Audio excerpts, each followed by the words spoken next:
E vamos então começar o nosso programa de hoje, já convidando aqui para bater um papo com a gente o professor Renato, que está aqui no estúdio, em mais uma manhã fria em Vitória da Conquista, hein, gente? Conquista realmente resolveu reassumir o seu cargo, né, de Suíça Baiana, e estamos aí em mais um dia frio. Que bom, aqui na cidade de Vitória da Conquista. Bom, vamos lá. Dia 13 de dezembro, Vitória da Conquista será palco de um momento especial para o judô da cidade. Dentro do projeto de extensão Judô Veteranos na UESB, acontecerá um encontro de faixas pretas, reunindo senseis e praticantes que ajudaram a construir a história da modalidade no município. Você sabe que o judô aqui no Giro Esportivo tem uma história especial. A primeira edição do Giro Esportivo aqui na Mega Rádio, eu trouxe o cara que trouxe o judô para a conquista, o professor Dalmácio do Carmo, que bateu um papo durante quase uma hora com a gente aqui. Então, vamos falar desse esporte que é maravilhoso e que o meu sonho é ver meus dois filhos, né, praticando esse esporte. Está chegando a hora. Hoje eles estão na natação, que também é outro esporte maravilhoso, mas vamos chegar lá no judô. Bom, o evento, né, o encontro de faixas pretas, está marcado aí, portanto, para o dia 13, às 15 horas, no módulo de Educação Física, aqui na cidade de Vitória da Conquista. Olha, eu vou conversar agora com o professor Renato Pereira de Figueiredo, professor do DCS da UESB, e ele vai falar sobre esse projeto que é realizado, né, dentro de um projeto de extensão chamado Judô Veteranos da UESB. Professor, prazer recebê-lo aqui, seja muito bem-vindo ao programa Giro Esportivo. Ô João, o prazer é todo meu. Quando cheguei aqui, tive a felicidade de reencontrar você. Não sei se você lembra de mim, mas eu lembro de você dos tempos da UESB. Eu estou fazendo 32 anos de UESB. Sim. E lembro de você lá na UESB, se eu não me engano, como aluno de geografia. De geografia. Aí acertei, rapaz, exatamente. Acertou. Então eu lembro de você e vejo aqui na rádio. Falei que eu não sabia muito bem como chegar na rádio. Não sabia muito bem como chegar na rádio, mas fiquei muito feliz de estar aqui, e mais ainda nessa sua introdução aí que você falou do professor Dalmácio do Carmo. Sim. O professor Dalmácio do Carmo é o nosso grande homenageado. Oh, que bacana. Porque eu acredito, eu sou praticante de judô e sou professor de judô lá da universidade também já há bastante tempo. Sim. E assim, a aula de judô lá na universidade é para os alunos de graduação. A gente ainda desenvolve essa modalidade de ensino lá na universidade, além de outras coisas, musculação, etc. Sim. Mas a gente tem o judô já há bastante tempo. E há cerca de 4 anos, a gente resolveu elaborar um projeto de extensão, né? Você sabe bem como é que funciona a universidade, a gente tem pesquisa, extensão e ensino. Então eu elaborei um projeto de extensão vinculado ao Departamento de Ciências da Saúde da universidade, cujo diretor é o professor Rafael Queiroz. O projeto foi aprovado, e esse projeto o que é? Esse projeto era para fazer um encontro, um treinamento dos professores veteranos da UESB, dos professores com mais idade, um treino de veteranos, como eu sou veterano. Sim. Então, a gente resolveu fazer isso e teve uma repercussão muito boa, né? Os sábados, geralmente o último sábado do mês, a gente abriu esse projeto homenageando o professor Dalmácio, e depois, você sabe, todo final de ano a gente faz uma atividade, antigamente chamava de culminância, eu não sei mais como chama isso, mas aquela atividade de final de ano que a gente faz alguma coisa para caracterizar o encerramento anual do projeto. Sim. E aí a gente faz as fotinhos e tal. Então eu estava falando do projeto. Aí nesse projeto a gente faz um encontro, é um treino um sábado, né? O pessoal se encontra, quem quiser treinar, suar o kimono faz, quem não quiser não treina, vai só bater um papo, rever os amigos. Mas esse ano a gente resolveu ampliar isso. Porque a gente, com 4 anos de projeto, a gente viu que as pessoas que estavam frequentando que sempre deram apoio, como, por exemplo, o CC Guina, você deve conhecer, o CC Guina foi aluno da universidade também, o CC Bahia também, foi aluno da universidade, se eu não me engano, ele hoje é advogado. Então, e depois tem também o Trindade também, que já foi aluno da universidade. São o pessoal do judô também ajudando esse projeto, a gente conversando, né? A gente chegou a uma ideia de que valia a pena tentar ampliar, mostrar essa participação, mostrar esse projeto e trazer para um encontro, um único momento, um encontro onde a gente pudesse convidar os professores faixas pretas de judô de Vitória da Conquista para um encontro, para uma foto. A ideia é essa, fazer uma Nossa, que coisa incrível. fazer como se diz, como é que se chama aquele negócio? Fazer uma foto bonita, me ajuda, Patrícia, fazer uma foto que fique de recordação. Mas merece muito. Então, marcar a história do judô, marcar a história do judô de Vitória da Conquista. A gente pensou nisso, evidentemente estou contando com a ajuda desses professores que eu acabei de citar aqui, também o professor Augusto César também, que são mais próximos, para fazer esse convite, porque evidentemente eu não conheço todos os professores. Para você ter ideia, você chamou Dalmácio aqui, ele foi o introdutor da modalidade. Exatamente. Você sabe muito bem disso. E isso aconteceu tem quase 50 anos. Foi nos anos 60. Então tem mais de 50 anos. Exatamente. Então, você sabe que eu não tenho tudo isso de Vitória da Conquista. Eu tenho 30 e poucos anos que eu estou em Vitória da Conquista. Então, eu não conheço. Então, você imagina, eu tinha essa ideia, mas eu não tinha meios para convidar. Eu tenho gente que já passou pelo professor Dalmácio, já passou pelo CC Dalmácio, se formou faixa preta, e você sabe como é a vida, né? A pessoa vai, forma, mas não continua. Precisa trabalhar, precisa fazer suas coisas, mas gostaria muito de rever os amigos. Isso é um sentimento que eu tenho. Eu também já faço judô há muito tempo e eu já pensou em rever os amigos que treinaram e tal. Então isso é uma alegria muito grande. Então, esse ano, a gente resolveu assumir esse desafio, porque é um desafio. Convidar, porque sempre tem aquele que às vezes não foi convidado, a gente não, por algum motivo, e puxa vida, eu fui esquecido e fica chateado. Eu não quero que isso aconteça.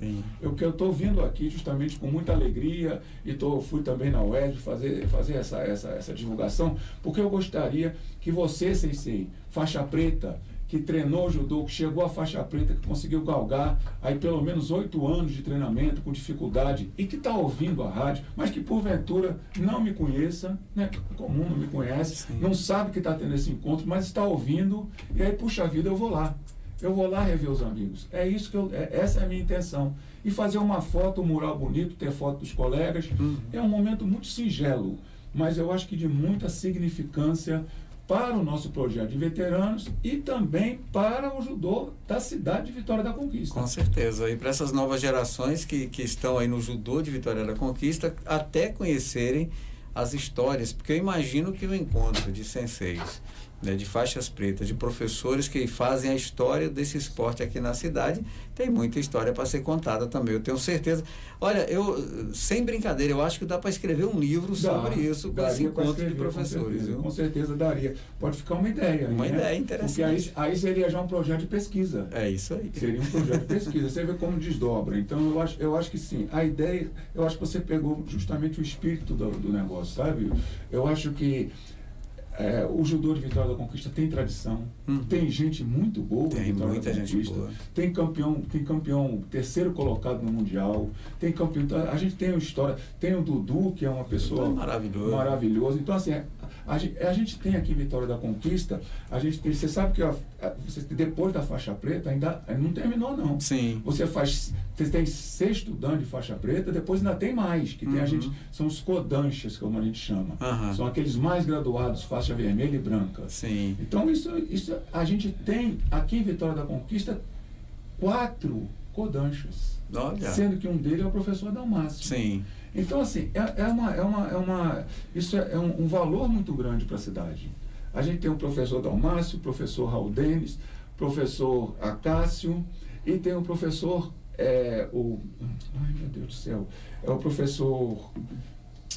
Mas a gente lembra. Eu vou lembrar o nome dele. Vamos lembrar. Raimundinho, pronto. Professor Raimundo, pronto. Então a gente tem também esses professores que eles, na verdade, que são aqueles que estão encarregados de fazer, como se diz, eles estão multiplicando aquele trabalho que Dalmácio iniciou. É verdade. E olha, quando você falava aí, eu estava me lembrando, na entrevista com o Dalmácio, eu citei aqui justamente o Dudu, porque quando eu comecei em rádio, eu fazia na Bandeirantes, depois eu passei para a Rádio Clube, e aí chegou um dia o professor Dalmácio na rádio e falou assim, olha, esse menino aqui vai disputar o primeiro campeonato baiano dele, ele tinha 9 anos de idade. Foi a primeira entrevista que o Dudu, né, que o Eduardo fez, ele encontrei com ele muito tempo depois, ele já adulto, faixa preta e tal. Eu fiquei um tempo fora dos programas esportivos. E aí encontrei com o Dudu novamente. Ele falou, ele estava com um grupo de amigos, falou: esse cara aqui foi o que fez a primeira entrevista comigo. Quer dizer, olha como ele, criança lá com 9 anos, relembrou disso anos depois, e olha em que ele se transformou. Quer dizer, um professor, um sensei de referência.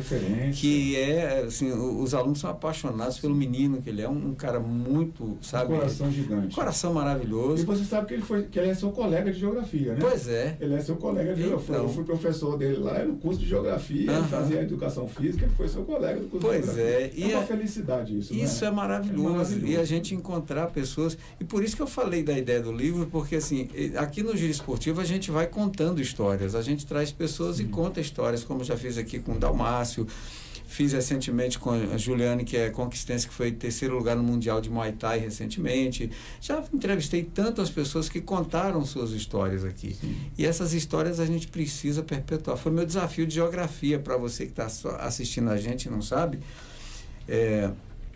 batendo um papo com uma professora maravilhosa que tive de geografia lá, e ela falou assim: Patente, por que você não escreve sua monografia sobre esporte? Aí veio um desafio de botar o esporte dentro da geografia. Sim. E a gente fez, né? E aí a proposta foi contar a história do esporte. Aí eu vi gente de diversos esportes, né? O pessoal do basquete, do handebol, do futsal. Quer dizer, aí a gente foi resgatando isso, né? Transformamos isso num site que infelizmente deu um hacker e destruiu com todo o meu banco de dados. Eu perdi tudo que eu tinha feito. Restou a minha monografia que está lá. Mas assim, só de ouvir aquelas histórias, de contar as histórias, é algo sensacional. E a gente precisa que as pessoas conheçam, porque a memória de uma cidade, do esporte, que é o que a gente está falando aqui, ela é muito importante. O esporte é essencial. É essencial. E aqui em Conquista, a minha percepção é que a gente tem muitos praticantes. O Vitória da Conquista é uma cidade que acolhe de diversas modalidades. A gente encontra, especialmente nessa área de lutas, por exemplo. Sim.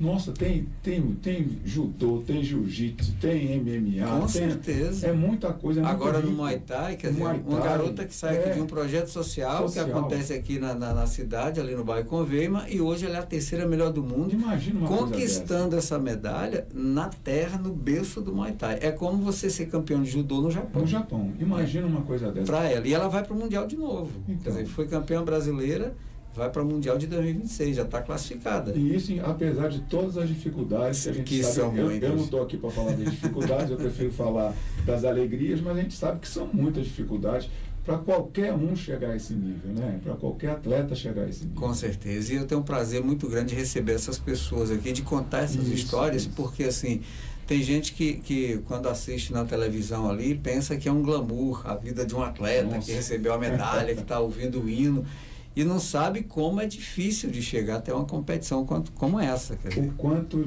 de renúncia esses jovens precisam fazer. É verdade. A gente vê aí uma juventude que muitas vezes se deixa levar, né, por tipo de uma cultura que faz com que esses jovens às vezes se percam na violência, às vezes nas drogas, e a gente não sabe como é que um jovem, porque na verdade, Patente, a idade, vamos dizer assim, o que a gente chama de a idade produtiva para o esporte, ela é muito pequena. Sim. Ela é muito pequena. Ele tem que aproveitar aquele de alto nível, de alto nível, tem que aproveitar. E a dedicação é extrema. É extrema. A pessoa fica praticamente o dia inteiro e a noite dedicada ao esporte. Pensando no esporte, praticando o esporte, se dedicando ao esporte. Assim, e isso é um estilo de vida, acaba sendo um estilo de vida para a pessoa. E como gera pessoas que têm uma vamos dizer assim, diferenciada, né, professor? Várias pessoas que eu entrevistei, quando construí a minha monografia, que me diziam: olha, o esporte moldou a minha personalidade. Eu sou quem eu sou hoje por causa do esporte. E ali eu entrevistei gerentes de banco, advogados, que eu conheci com 16, 15, 14 anos, disputando jogos pelas seleções de conquista, naquela meninada que disputava jogos abertos, os campeonatos intercolegiais, e de repente se transformaram em profissionais de diversas áreas, e mesmo que não continuaram no esporte, mas levaram do esporte algo que eu acho essencial, que é a questão de formar a personalidade de uma pessoa que sabe respeitar os outros e sabe seus limites. Então, e aqui eu sou obrigado a puxar um pouco a sardinha para o esporte que eu mais gosto, e pelo qual ouvi falar aqui, que é o judô. Sem dúvida. Certamente o professor Dalmacio poderia falar melhor do que eu, mas eu acho que o judô é, por excelência, um esporte de formação de caráter. Com certeza. De formação de caráter. Então, não importa se o praticante vai seguir o alto nível ou não vai seguir o alto nível. Sim. Isso não importa, mas de qualquer jeito, com certeza, aquela criança, aquele adolescente que praticar o judô, porque não é um esporte fácil, sou obrigado a dizer isso aqui, não é um esporte, vou fazer aqui uma rápida analogia, não é um esporte como, por exemplo, você vai bater um baba no final de semana, faz um gol, fica alegre, se não faz o gol, você tira uma bola da defesa, fica alegre, ou então é goleiro, então, todo dia que você pratica, você tem uma alegriazinha, vamos dizer assim, por estar praticando. O judô, infelizmente, não é assim. Você pratica todo dia, e para você ter uma alegria de conseguir com sucesso repetir a técnica que o Sensei ensinou, leva anos. É verdade. Então é um esporte de muito sacrifício, né? E aí, mas ao mesmo tempo é um esporte que forma um caráter, que forma personalidades, assim, que ajudam a formar talvez um país melhor. Com certeza. Né? Eu já conversei com várias mães, vários pais de meninos que praticam o judô, e eles me diziam o seguinte: olha, meu filho era muito agitado, bagunceiro, não sei o quê. Aí um dia eu perguntei, para que esporte eu boto esse menino? Aí alguém falou, o judô. Moço, você é maluco, eu vou botar ele para lutar, o menino já é agitado. E aí ela falou, olha, com 2 meses que o menino estava lá, porque ele já foi no primeiro dia querendo lutar. E aí o professor chegou, não, calma, que até você chegar no tatame ali, para você lutar, você precisa passar por outro processo. Que aí entra a disciplina, entra o respeito, entra uma série de coisas que são trabalhadas nessa criança para que ela comece a entender que quando ela entrar ali, ela está entrando diferente já. Ela tem limites, ela tem ordens, né? Ela tem uma série de questões. E essa mãe falava apaixonada, gente, meu filho nunca vai sair do judô, porque foi uma transformação. Patente, nós temos aqui, eu sou testemunha disso, porque eu já circulei por alguns dojos, é o lugar de treinamento, onde você vai para a academia treinar. Sim. Nós temos excelentes professores de judô aqui. Com certeza. Eu acho que o legado que Dalmacio deixa para a cidade é assim uma coisa que deveria ser sempre valorizada, porque ele deixa um legado de excelentes professores e que já formaram inclusive outros professores. Com certeza, várias são gerações. Todos eles seis que prezam por essa formação das crianças. Então, me dirigindo agora aos pais aí, eu não tenho dúvidas de que aonde você escolher colocar, aonde for mais perto da sua academia de judô, onde estiver mais perto da sua residência, você, pai ou mãe, você pode colocar a sua criança no judô, que você pode ter certeza. Né? Você não vai ter certeza que ele vai formar porque de certeza ninguém tem nessa vida. Claro, né? claro. Mas você pode ter certeza que ali naquele local, pelo menos, os valores morais serão passados. Sim. Os valores, que independente de competição, independente de vitórias. É verdade. Porque eu vou dar um exemplo para você, por que desses valores morais, o Patente. Eu, como disse a você no início, acho que foi até em off, eu já ministro essa disciplina de judô há muito tempo na universidade. Não judô veterano é um projeto novo, mas judô para graduação, para os alunos, como você foi aluno. Tinha lá, quero fazer educação física, vai lá, se inscreve, faz judô. E eu já faço isso há muito tempo, tem um sitezinho e tal.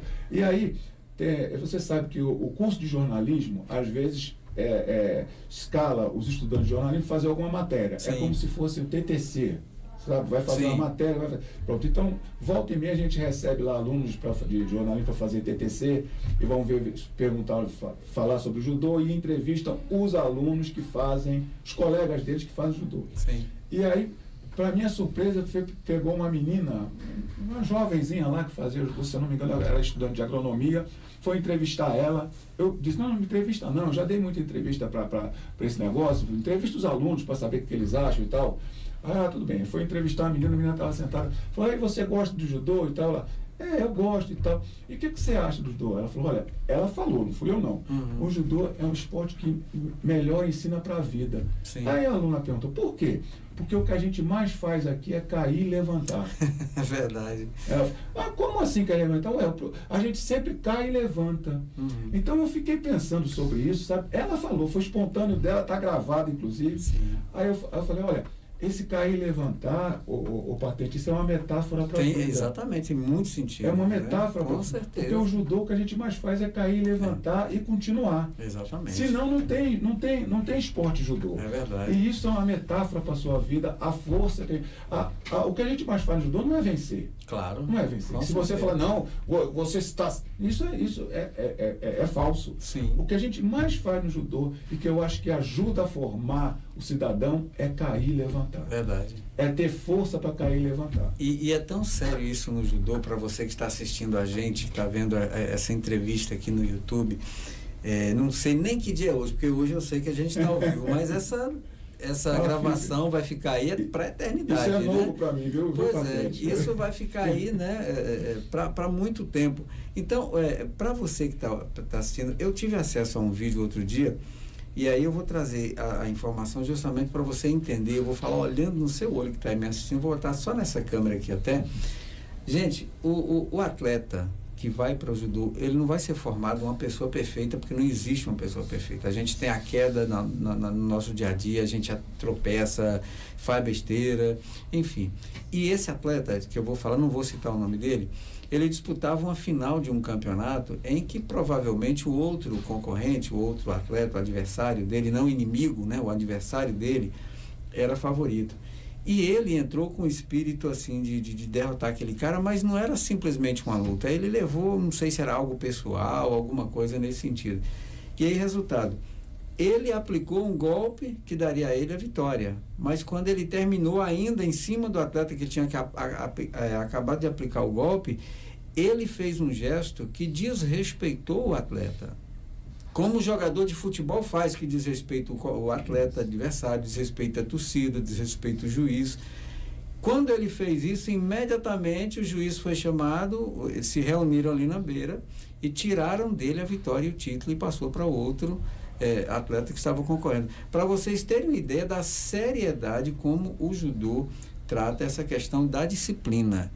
Eu achei uma das decisões mais incríveis, porque não passou, porque vai para um julgamento, não foi na hora. Os juízes entenderam ali a humilhação que ele fez com o atleta que foi derrotado e o título foi tirado dele. Não é raro ver isso, inclusive em competições oficiais. Oficiais, era um campeonato mundial, acho que foi na Europa que aconteceu isso. Não é raro ver, não. Então, porque a minha sensação, isso vem muito da filosofia oriental. Sim.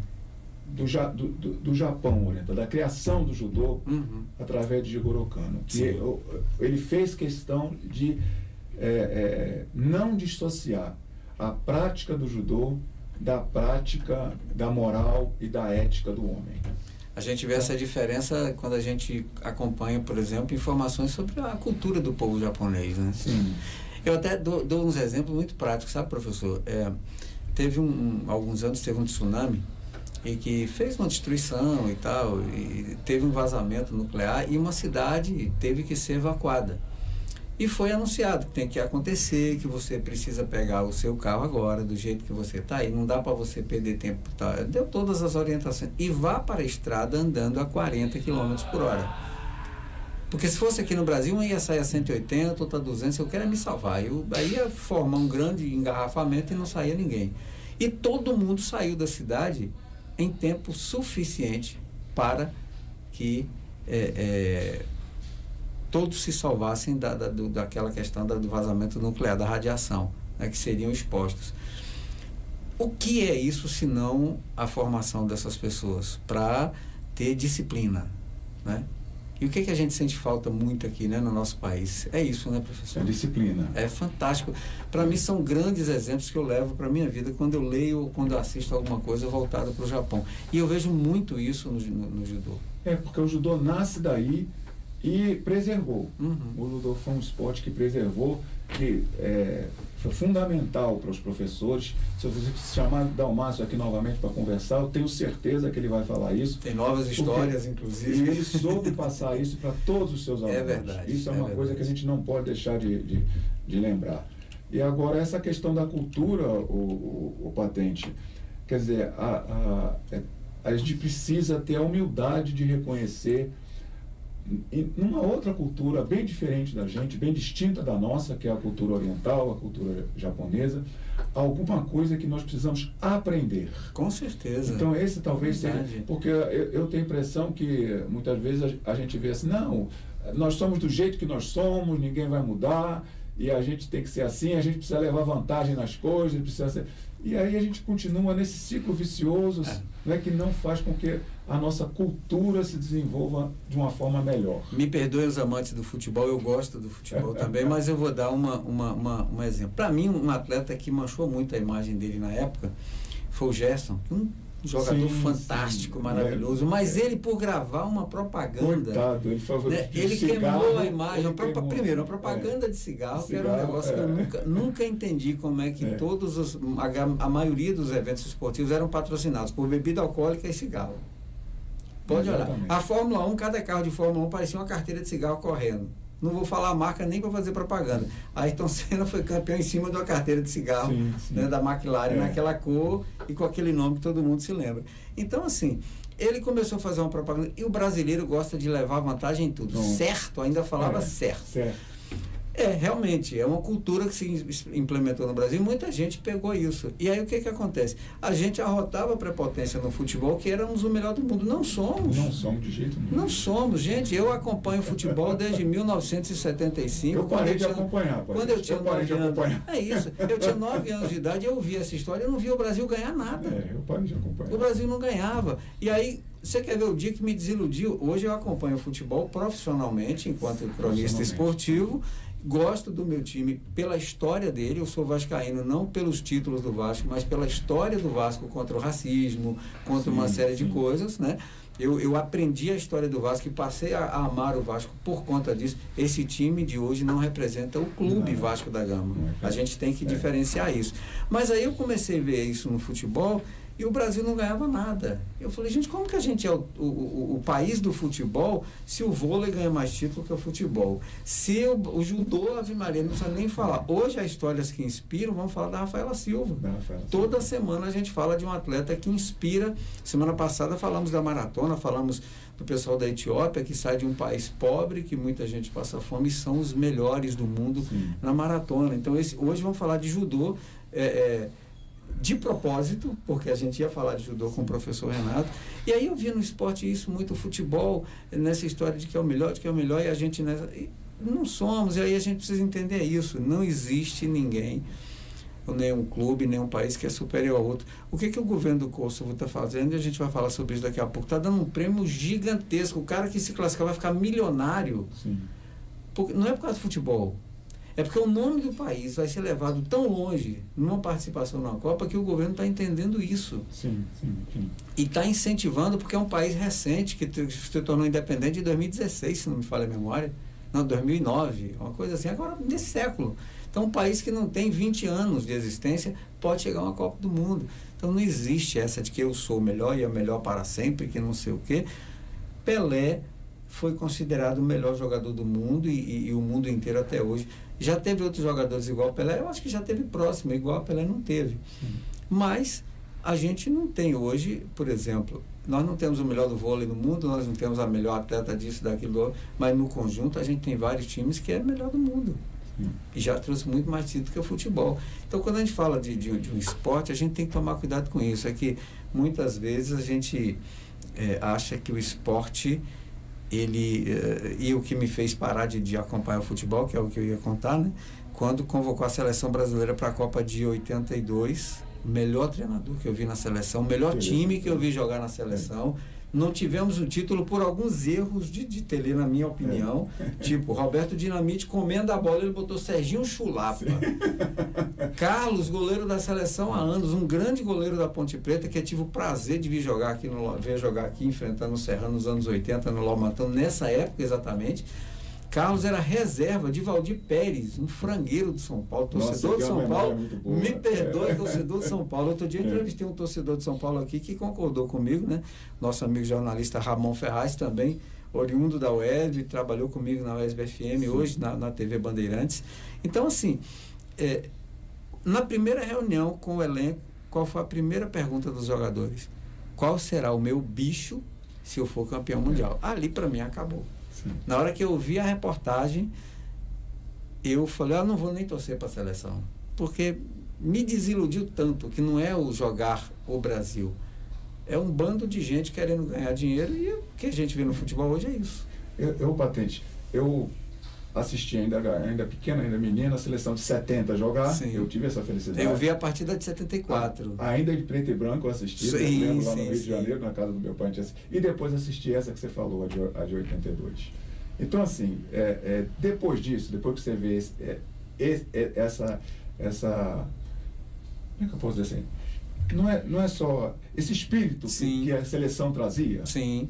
Aí depois você assiste uns 7-1 aqui no Brasil, para a Alemanha. Porque a Alemanha ficou com pena. Tirou o pé no segundo tempo. E assim, e a arrogância dos brasileiros.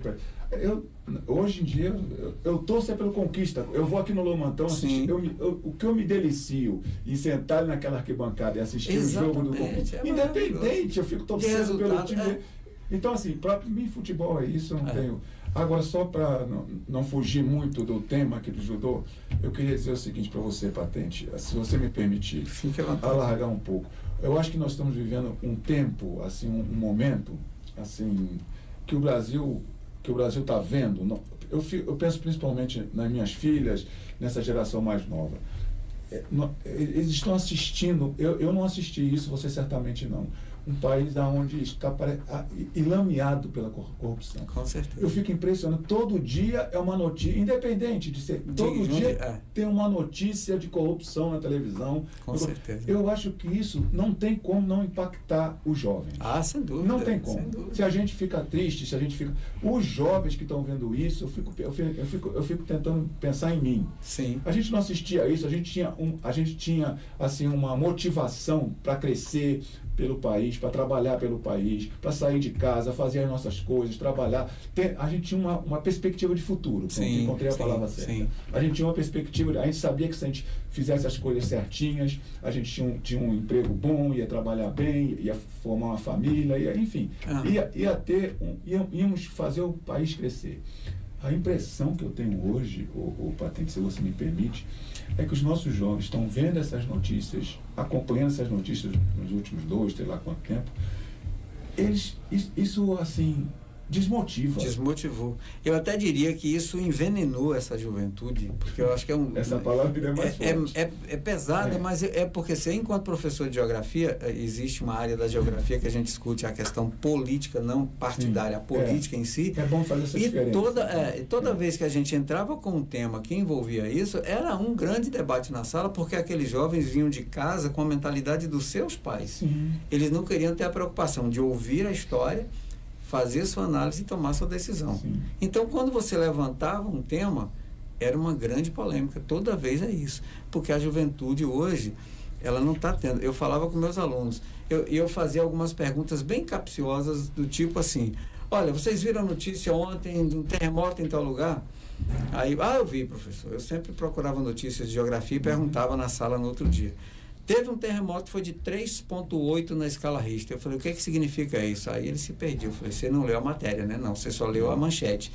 A juventude está acostumada a ler manchete, sim. Não faz, nem tem o trabalho de ler o que está escrito. Às vezes, o máximo é ler ali o primeiro parágrafo, né? Então, assim, a juventude está desmotivada. E eu sempre vi o esporte como algo que pode restaurar isso. Era aí que eu queria chegar. Então, eu acho, eu não sei se é capaz de restaurar, mas é capaz de, no mínimo, dá um alívio para essa geração. Para esses meninos, é verdade. Dá um suporte moral e ético para esses meninos. Para esses que eu chamo de meninos, você sabe o que é. Então, assim, eu acho que... E o judô é excelência para isso. A gente tem histórias maravilhosas de adolescentes que entraram e aí passa a gostar do esporte, passa a desenvolver. E aí eu acho que sai um pouco dessa lógica que você acabou aí, essa lógica que está envenenando, na sua opinião e na minha também, a nossa juventude. Então, eu acho que assim, voltando aqui então para o nosso tema do judô e voltando aqui para esse nosso encontro do dia 13 de dezembro, dos faixas pretas, acho que vai ser uma oportunidade da gente mostrar para a Vitória da Conquista que nós temos judô, que nós temos uma tradição de judô, que não sou eu que fiz essa tradição, evidentemente, eu sou parte disso. Exatamente. Começou com o Sensei Dalmácio e a gente quer valorizar o Sensei Dalmácio, quer valorizar os demais senseis que tem aqui. E é importante dizer, o Patente, que a gente não está convocando só os professores que estão atuando, não. A gente quer trazer também os professores que já pararam, que já não fazem mais, que já por algum motivo já não estão mais praticando o esporte, mas mostrar para a cidade que nós temos a tradição de um esporte que é considerado por excelência, um esporte que ajuda a cultivar hábitos, ajuda a cultivar moral, ajuda a cultivar ética. Então, nós temos excelentes senseis, excelentes professores, excelentes exemplos de vida que estão aí para todo mundo ver, para todo mundo conhecer. A gente não precisa só estar ligado só como você falou aí, só no futebol, que muitas vezes trazem exemplos negativos de comportamento. Vou nem falar, eu ia falar de um tal jogador do Santos, mas vou deixar para lá. Professor, então dia 13, encontro, né, dos faixas pretas aqui de Vitória da Conquista, encerramento. Olha, parabéns pela iniciativa. Muito eu fiquei numa felicidade quando eu vi ontem na UP FM, porque a gente faz uma participação lá também no programa UP Notícias, e quando o Alan falou desse encontro, na hora eu falei, me mande o telefone do professor Renato, que eu preciso falar com ele. Aí ele mandou para a gente justamente mostrar para a cidade que tem isso. Olha, professor Dalmácio, vai um recado para o senhor. Recebi seu presente, estou muito feliz. Ele me mandou um livro que foi escrito contando a história do professor Dalmácio. Acabei de receber. Eu também tenho esse livro. Exatamente. Estou começando a ler, porque eu faço uma escala, porque se eu pegar muito, eu não leio nenhum. Claro. Então, ele é meu próximo livro. E vou fazer um comentário aqui quando eu acabar de ler o livro, porque eu tenho certeza que vão ter histórias maravilhosas. Viu, professor? Obrigado. Ele esteve aqui no dia, eu não estava na rádio, e deixou esse presente para mim. Professor, parabéns pela iniciativa, sucesso, que seja um grande evento realmente, esse encontro com esses professores e que a gente possa valorizar cada vez mais esse esporte. Pronto, eu agradeço muito, Patente, mais uma vez a oportunidade. Eu me penitencio aqui por não saber, desconhecer aqui, que você estava aqui nessa atividade da rádio. Eu não tenho muito tempo para isso, você sabe como é que é a vida de professor da sua atividade. Peço desculpas a você por isso, mas eu quero saber. Quando eu vi você aqui, eu falei, eu lembrei daquele rapaz que estava lá na UERJ naquele tempo. Veio a figura imediata. Então, mas quero me desculpar por não ter essa proximidade maior, mas quero agradecer mais uma vez a sua chamada aqui, a sua convocação. Quero dizer mais uma vez que, na minha opinião, nunca é demais reverenciar o professor Dalmácio do Carmo. A sala de judô lá tem o nome Dalmácio do Carmo. E eu acho que todo ano a gente precisa falar e reverenciar o professor Dalmácio. E para finalizar também, eu gostaria de dizer que aqueles senseis que estão ouvindo aqui essa transmissão pela rádio e também agora pelo YouTube, que porventura não tenham sido contactados, falha minha. Tá? Porque eu não tenho... E também a gente, por algum motivo, não conseguiu, agora tudo WhatsApp, tudo telefone, aí a gente não sabe. Então, que estejam ouvindo, sintam-se convidados. Com certeza. E venham participar, que a gente espera que seja uma grande homenagem. E aí talvez eu possa falar pelo reitor da UESB, o professor Luiz Otávio, eu tenho certeza que ele está também homenageando, nesse momento, esse evento. Eu não tive autorização dele para falar isso, mas eu tenho certeza que ele não me desautorizaria a falar que a UESB também está feliz com esse encontro. A administração está feliz com esse encontro. Tenho certeza disso. Obrigado, professor. Obrigado a você, Patente, mais uma vez. Muito bem, está aí, portanto, eu conversei com o professor Renato, do DCS da UESB, falando deste encontro maravilhoso que vai acontecer na UESP, no dia 13 de dezembro. Então, todo mundo, né, todos os senseis, todos os faixa pretas, professores aqui de Vitória da Conquista e mesmo os que já não mais estão atuando, estão convidados a estar presentes, tá bom? Depois do intervalo a gente volta com outras notícias. Eu vou trazer uma história que inspirou, hoje vai ter duas, porque a primeira já passou aqui, mas muita gente me pediu. Eu vou trazer a história do pai de Biel. O pai de Biel é o Rodrigo, que tem um filho com paralisia múltipla, e ele, um dia correndo, empurrando o menino numa cadeira de roda numa corrida, viu a história, a expressão de alegria do Biel, e ele resolveu então correr com esse menino.